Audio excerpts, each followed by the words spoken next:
Na segunda carta que Paulo escreveu aos Coríntios, o capítulo é o 10, o versículo 4. Segunda aos Coríntios 10 e 4. Porque as armas da nossa milícia não são carnais, e sim poderosas em Deus, para destruir fortalezas, anulando sofismas. Aleluia. Muito bem, você que está aí do outro lado, assistindo essa palavra, eu quero dizer que essa palavra está comigo, mas ela não é minha. Essa palavra é de Deus para a sua vida.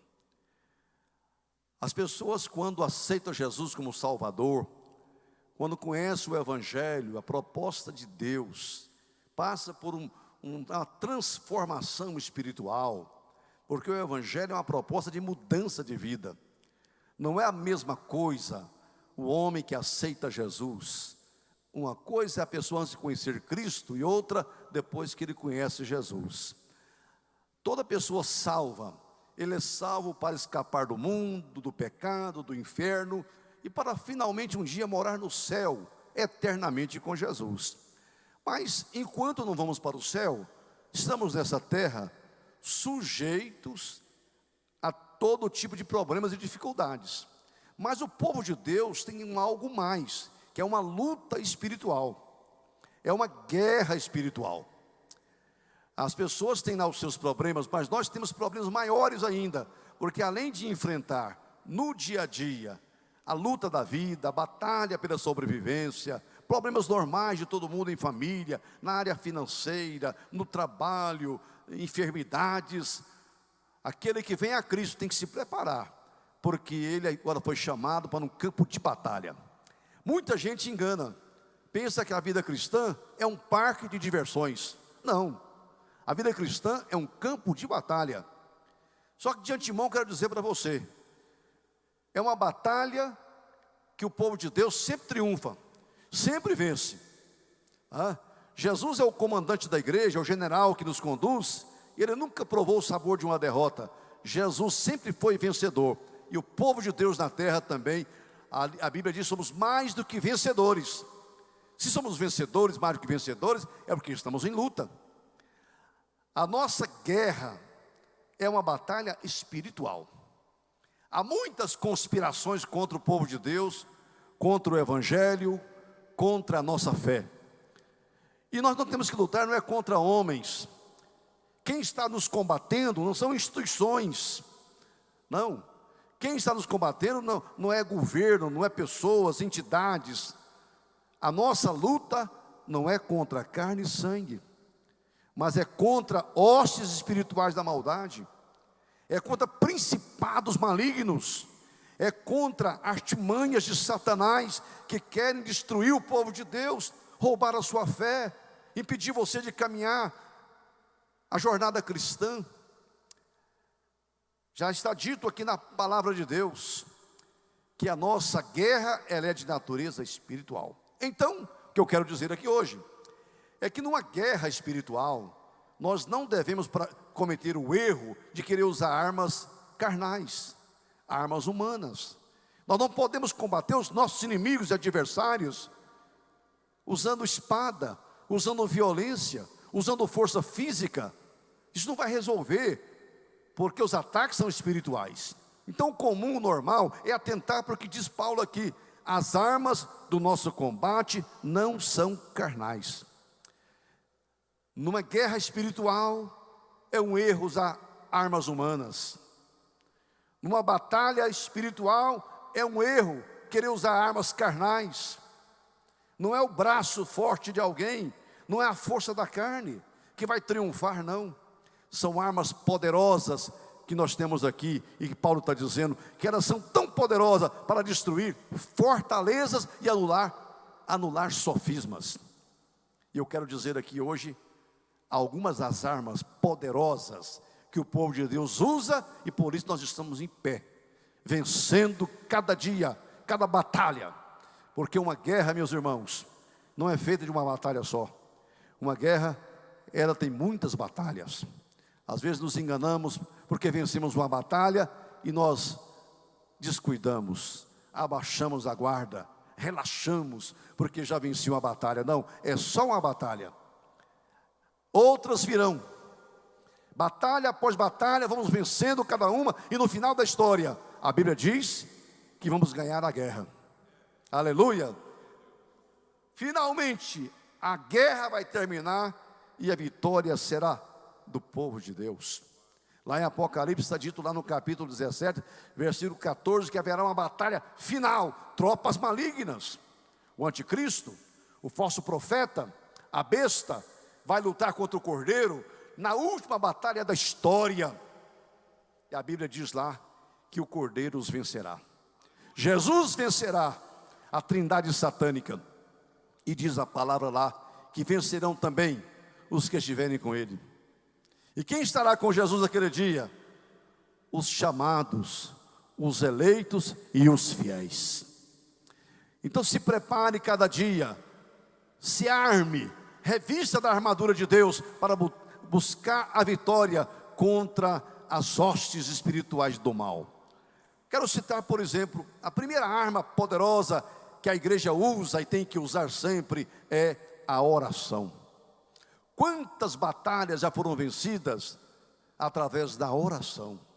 Quem conhece a Bíblia, a história da Bíblia, desde o começo até o final, sabe quantos homens de Deus, diante de alguma batalha, alguma dificuldade, alguma guerra, alguma luta, eles não tiveram outra saída senão buscar a Deus em oração. E a resposta vem, porque a oração move a mão de Deus. Eu sempre digo, quero repetir aqui, que os céus é movido pela terra. Deus não fará nada neste mundo sem que a terra provoque Deus. Quando a igreja ora, sucedem coisas grandes. Quando a igreja ora, Deus tem legalidade de entrar em ação, porque alguém pediu. E não precisa muita gente pedir às vezes não. Se um fiel se colocar diante de Deus, Deus já está ouvindo aquele clamor, e Ele vai mover a mão em direção de toda a terra, e vai abençoar. Quanto mais, se milhões e milhares e milhões buscar a Deus em oração. Oração é uma arma poderosa, que nós não podemos abrir mão dela jamais, na guerra espiritual, na batalha espiritual. Isso aí está mostrando sobretudo a nossa dependência de Deus. Se a guerra é espiritual, Deus tem que vir em nosso socorro. E como que Deus vem em nosso socorro? Quando eu peço, quando eu clamo, quando eu grito, quando eu suplico, Deus me socorre. Vemos em socorrer a igreja. Então a oração, ela move a mão de Deus. Jamais deixe de orar. Como eu fico feliz vendo a igreja brasileira orando nesses dias como nunca, né? Pelas madrugadas, campanhas de oração, relógio de oração, orando nas casas, orando para todo lado, buscando a Deus o tempo todo. Se nós pudéssemos enxergar agora quantos nesse Brasil estão orando agora, são milhões de brasileiros orando, buscando a Deus. E a ministra Damares não pode dizer que a igreja não está orando. Ela tem que saber que a igreja está orando como nunca, não é? Por este país. As armas do combate não são carnais. Oração é arma espiritual. É uma coisa de comunhão entre o crente e Deus. É intimidade com Deus. E a Bíblia diz que nós sabemos que Deus não ouve a pecadores, mas se alguém é temente a Deus e busca a Deus, a esse Deus ouve. Então a oração está dizendo o quê? Que nós temos intimidade com Deus. Podemos acionar o Senhor e Ele ouvirá. Aliás, o próprio Deus desafia a gente, né? Dizendo, clama a mim e responder-te-ei. Invoca-me no dia da angústia, diz Deus, eu te ouvirei e tu me glorificarás. Deus espera o clamor dos santos. Acionemos Deus através dessa arma poderosa, e o Senhor sairá em nosso socorro sempre, e nós vamos sempre triunfar. Mas nós temos uma outra arma poderosa, que Deus colocou à nossa disposição, que é a sua própria palavra. A palavra de Deus é a espada do Espírito. É uma espada espiritual. E ela chega o inimigo para lá. Jesus triunfou no dia da tentação, usando a espada do Espírito, que é a palavra de Deus. E Paulo falou lá em Efésios capítulo 6, que nós devemos tomar a espada do Espírito, que é a palavra de Deus. O diabo queria derrotar Jesus, minar o seu ministério. Antes dele começar o ministério, o diabo quis atacar Jesus e o atacou ferozmente. E qual foi a arma que Jesus usou? Era uma guerra espiritual. Era Jesus e Satanás. Jesus falou: está escrito, está escrito, está escrito. E aí o diabo não resistiu, né? Todas as vezes que a igreja usa a palavra de Deus, ela anula sofismas, ela repreende Satanás. Imprensa, televisão, universidades, os entendidos dessa terra não suportam o poder da palavra de Deus. E olha, o Espírito Santo, Ele quer usar a mim e a você, mas nós temos que nos encher da palavra. Por isso que Paulo falou: a palavra de Deus habite em vós abundantemente. Porque quando eu precisar, tem munição aqui dentro. O Espírito Santo usa aquela munição que eu já coloquei dentro de mim, que habita em mim abundantemente, que é a palavra do Senhor. Vamos confiar, irmão. Ninguém pode ir contra a verdade, né? Conhecereis a verdade e a verdade vos libertará, já dizia Jesus, e a verdade está aqui, ó. A palavra de Deus é a verdade. Ela não contém a verdade, ela é a verdade libertadora. Satanás é mentiroso. As hostes infernais usam o engano e a mentira, mas diante do poder da espada do Espírito verdadeira, ele chega para lá. A Bíblia diz que Jesus falou: vai-te, Satanás, e ele foi embora. O Senhor usou não a violência, não a força física, não sofismas, argumentos humanos. O Senhor usou o poder da palavra para repreender a fúria do inimigo. Mas eu quero dizer algo mais aqui. A igreja do Senhor, que é atacada constantemente, que está numa guerra espiritual, ela tem que usar aquilo que foi feito aqui hoje. É o louvor. O louvor é uma arma poderosa na hora da luta, das dificuldades, dos problemas da vida. Nós temos que louvar a Deus antes, durante e depois. Antes, durante e depois do problema, da batalha. Alguém diz que Miriam cantou o hino certo do lado errado. Ela cantou depois que o mar abriu, depois que atravessou. Mas muita gente canta antes do mar abrir. Já começa a louvar a Deus antes de acontecer.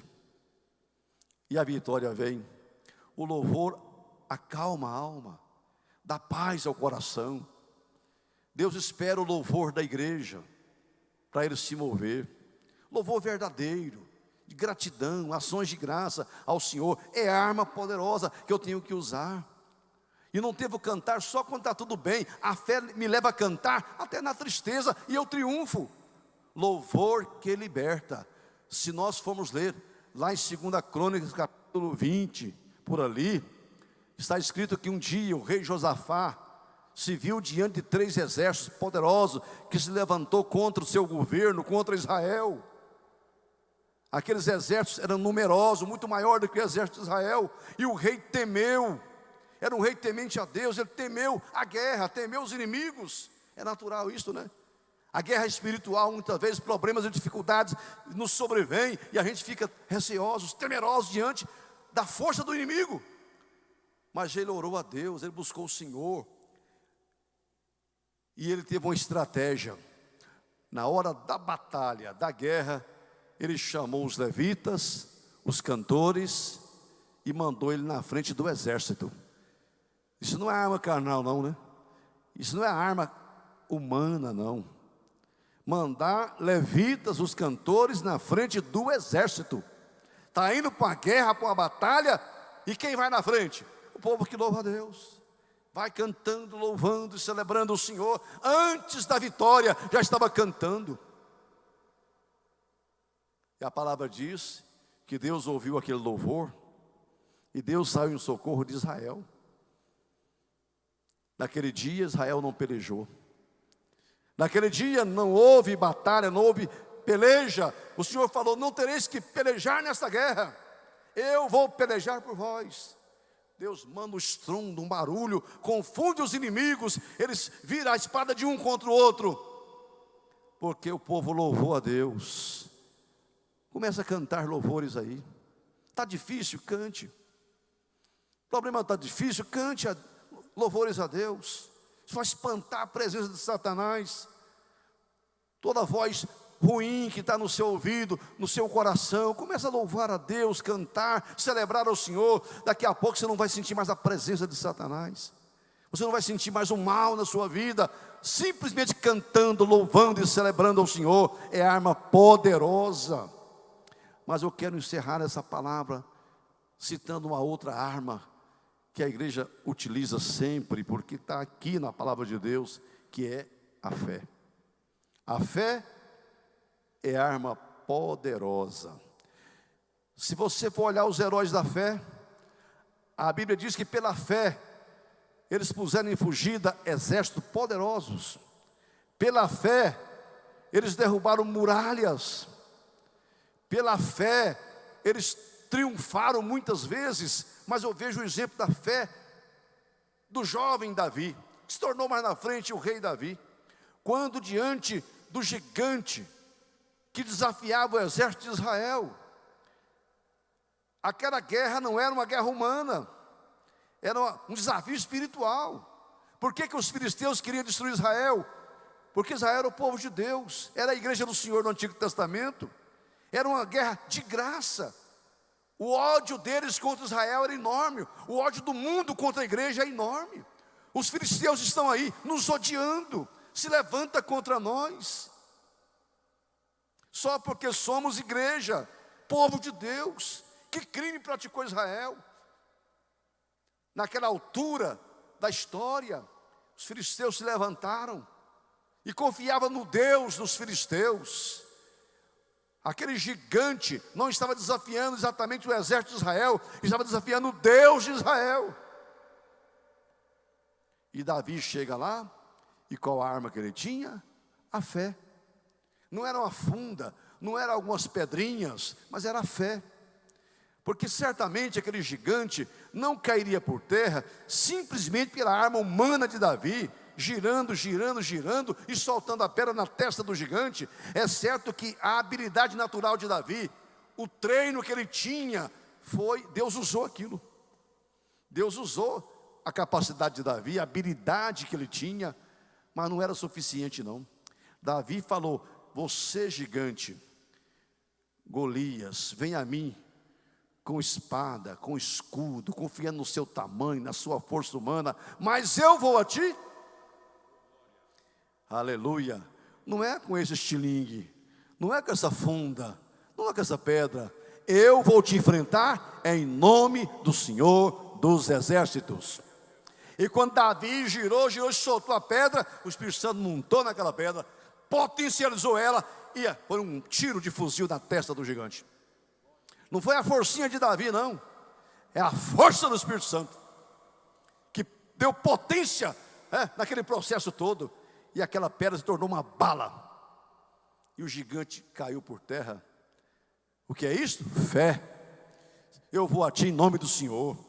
Inimigos estão aí, desafiando, enfrentando, e batalhas e guerra contra o povo de Deus, mas vamos vencendo pela fé. Fé em Deus, né?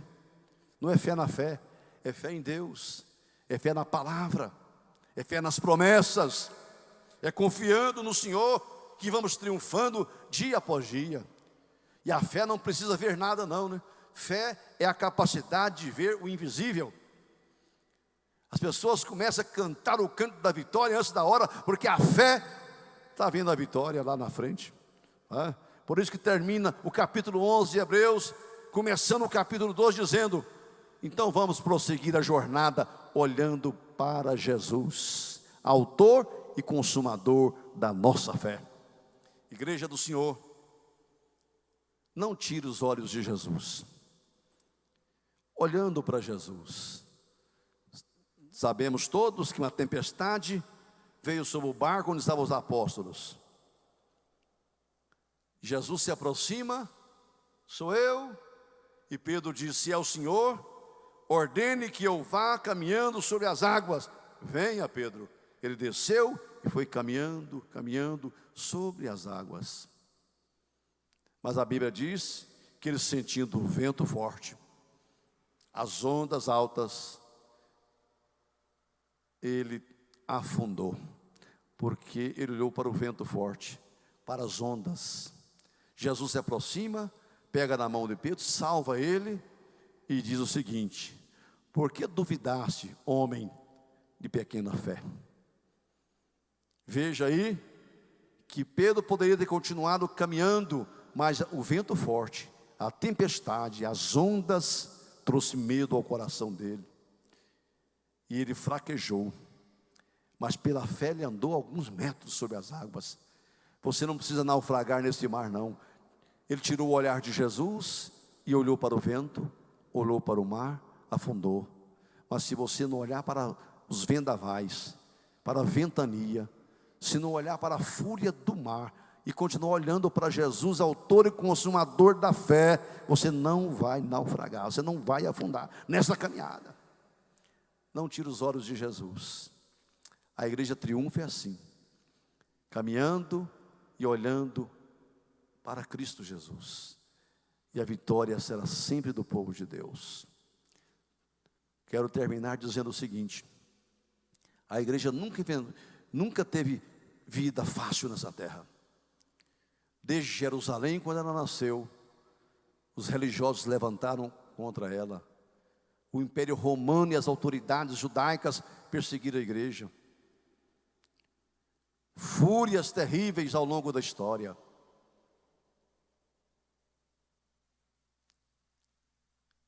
Mas a igreja está de pé. Ela continua sendo igreja do Senhor.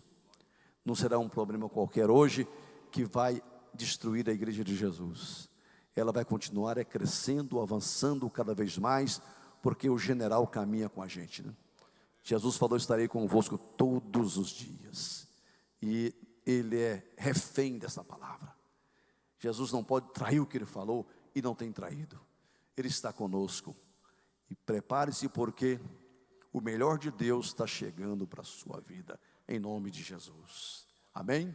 Ó Deus, eu estendo as mãos em direção dessas vidas e te peço: cure agora quem está enfermo, alegre o coração triste e abatido, fortaleça quem está fraco, levanta quem está caído, e conceda ao teu povo que se coloque como um grande exército nessa terra, e que utilize como nunca as armas espirituais poderosas para destruir fortaleza e anular todo sofisma que se levanta contra a fé evangélica. Em nome de Jesus, amém e amém.